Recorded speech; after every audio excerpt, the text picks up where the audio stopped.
Hello guys, welcome back to our channel Pariksha E classes. स्वागत है आप सभी का आपके अपने चैनल परीक्षा ई क्लासेस पर। गाइस, उत्तराखंड पीसीएस प्रीलिम्स और Uttar Pradesh PCS mains exam को लेकर एक इम्पॉर्टेंट न्यूज़ निकल के आ रही है। यहाँ पर आप देख पाएंगे उत्तराखंड पीसीएस प्री और यूपी पीसीएस मेंस की तिथियाँ टकराएं। तो यहाँ पर जो उत्तराखंड का पीसीएस एग्ज़ाम होने वाला है प्री और यूपी का पीसीएस मेंस एग्जामिनेशन 2024 जो कंडक्ट होने वाला है, इन दोनों की एग्ज़ाम डेट्स जो हैं वो क्लैश हो रही हैं और इस वीडियो में हम इसी न्यूज़ पर बात करेंगे। अगर आप हमारे चैनल पर नए हैं तो please subscribe our channel and press the bell icon ताकि हमारी आने वाली हर एक न्यू एंड इन्फॉर्मेटिव वीडियोज़ की नोटिफिकेशंस आपको सबसे पहले मिल सकें। यहाँ पर आप देख पाएंगे उत्तराखंड की पीसीएस प्रारंभिक परीक्षा और उत्तर प्रदेश की पीसीएस मुख्य परीक्षा की तिथियां टकरा गई हैं। ऐसे में सैकड़ों अभ्यर्थियों को किसी एक परीक्षा से वंचित होना पड़ेगा। देखिए, उत्तराखंड में जो पीसीएस प्री एग्ज़ाम होना है और जो उत्तर प्रदेश का पीसीएस 2024 का मेंस एग्ज़ाम होना है, ये दोनों ही परीक्षाएं 29 जून को कंडक्ट होने वाली हैं। तो यहाँ पर अभ्यर्थियों को किसी एक परीक्षा में शामिल होना पड़ेगा क्योंकि दूसरी परीक्षा सेम डे पे होने के कारण उसे वो छोड़नी पड़ सकती है। उत्तराखंड के मुख्यमंत्री के पूर्व सलाहकार डॉक्टर गणेश उपाध्याय ने सीएम योगी को पत्र लिखकर यूपी पीसीएस मुख्य परीक्षा की तिथि परिवर्तित कराने का आग्रह किया है।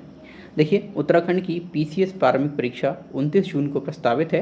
वहीं उत्तर प्रदेश लोक सेवा आयोग यानी यूपीपीएससी की मेंस एग्जाम की जो डेट्स हैं वो भी 29 जून से 3 जुलाई के बीच में है। तो यूपीपीएससी मेंस 2024 भी 29 जून से 3 जुलाई के बीच में कंडक्ट कराया जाना है। यूपीपीएससी ने पीसीएस प्रारंभिक परीक्षा में 15,066 अभ्यर्थियों को मुख्य परीक्षा यानी मेंस के लिए सफल किया था।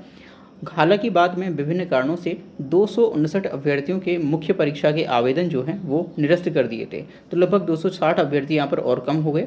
तो यहाँ पर बात ये है कि दोनों ही एग्ज़ाम जो यूपी पीसीएस मेंस और उत्तराखंड की पीसीएस प्री एग्ज़ाम है, दोनों की डेट जो है वो 29 जून पड़ गई है और इसलिए दोनों की डेट्स जो है वो क्लैश हो रही हैं। इसके रिगार्डिंग सीएम योगी जी को पत्र भी लिख दिया गया है उत्तराखंड के मुख्यमंत्री के पूर्व सलाहकार डॉक्टर गणेश उपाध्याय जी के द्वारा। अब यहाँ पर यूपी में एक और एग्ज़ाम है जिसे आप जूनियर असिस्टेंट के नाम से जानती हैं। इस एग्ज़ाम की जो मेंस एग्ज़ाम है वो भी 29 जून को ही पड़ रही है। तो यहाँ पर पहले से ही एक मुद्दा था कि 29 जून को ही सेम डेट में जूनियर असिस्टेंट और यूपी पीसीएस का मेंस एग्ज़ाम पड़ रहा है और इसके अलावा यहाँ पर एक और एग्ज़ाम आ गया उत्तराखंड का पीसीएस प्री। तो अब ये जो तीनों भर्ती परीक्षाएं हैं, इन तीनों के जो एग्ज़ाम है, उत्तराखंड का पीसीएस प्री, यूपी का पीसीएस मेंस 2024 वाला और UP triple S C PET के द्वारा होने वाली ये जो भर्ती परीक्षा थी जूनियर असिस्टेंट एग्जामिनेशन, इस तीनों का जो एग्ज़ाम डेट्स है वो सेम यानी 29 जून पड़ गया है। तो यहाँ पर ये जो डेट्स क्लैश हो रही हैं इसकी वजह से कई सारे अभ्यर्थी ऐसे हैं जो इन एग्ज़ाम में से वंचित होने वाले हैं। कुछ जो मेंस के जो केवल पीसीएस के एग्ज़ाम देते हैं बच्चे, उनको कोई एक पीसीएस एग्ज़ाम छोड़ना पड़ेगा और अगर कोई यूपी से है तो उसे कोई ना कोई एक एग्ज़ाम छोड़ना पड़ेगा। या तो यूपी पीसीएस जो मेंस एग्ज़ाम है वो तो नहीं छोड़ा जा सकता है, लेकिन जूनियर असिस्टेंट है वो भी एग्ज़ाम इंपॉर्टेंट है। तो कई बच्चे इस एग्ज़ाम को छोड़ेंगे और कई पीसीएस को छोड़ना पड़ेगा। आई होप आपको ये न्यूज़ समझ आई होगी। अब देखते हैं यहाँ पर जो है सरकार से यहाँ पर लेटर लिखकर आग्रह तो किया गया है डेट चेंज करने का। हो सकता है डेट आपकी चेंज कर दी जाए। अगर आपकी डेट्स जो है वो चेंज कर दी जाती हैं तो मैं फिर से वीडियो के माध्यम से आपको यहाँ पर इन्फॉर्म कर दूँगा। आई होप आपको ये वीडियो समझ आया होगा। थैंक यू फॉर वॉचिंग इस वीडियो। मिलते हैं अगली वीडियो में।